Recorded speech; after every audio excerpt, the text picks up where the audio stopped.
the 2017. I want to touch on the 78 listed terrorist acts that were underreported according to Trump. Now, in a way, he's right.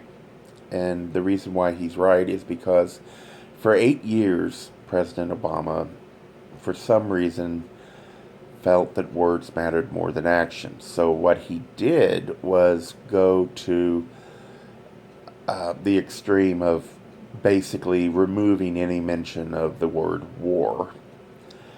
Um, he took to talking about terrorism as not an existential threat. And I still haven't heard exactly how many Americans must die on American soil before he decides that he has to change his tactics. But since Obama's not in office anymore, that's a moot point. Now, and of course the media never did ask that question, which I think they should have. But anyway, so we've got Donald Trump, and he mentions this. See, the media fell in line.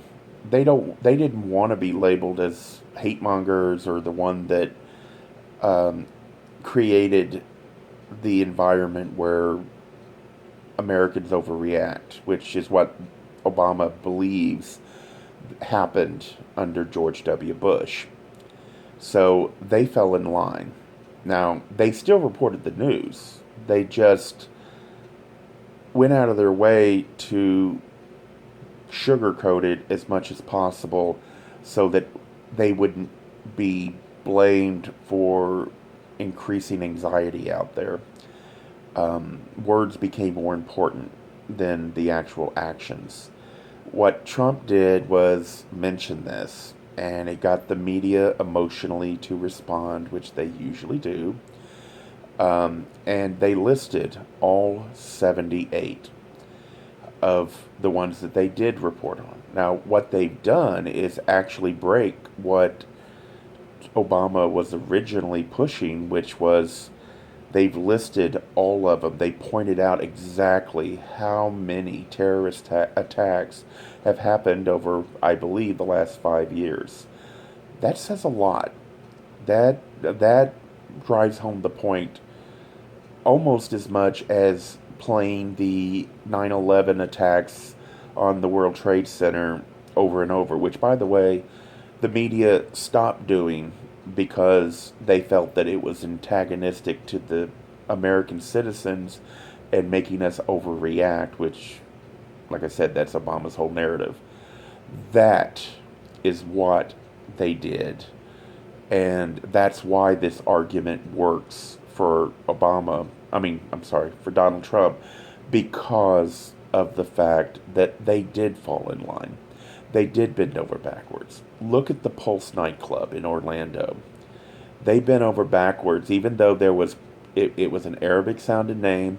The father was actually on YouTube before that saying that gays should be dead.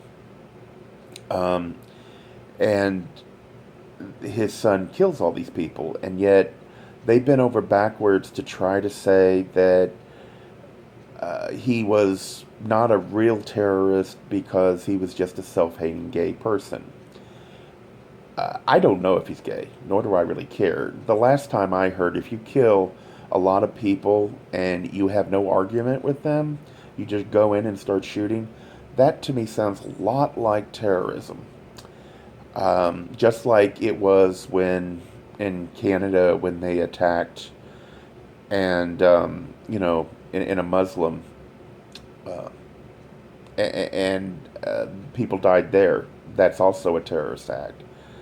But like I said, this created a broke through and made the reporters actually do something they have been trying not to do, and that is what he wanted all along. Again, he gets the media to react emotionally, and they do exactly what he is hoping they will do. He's a very good profiler, and we need to understand that. Thank you.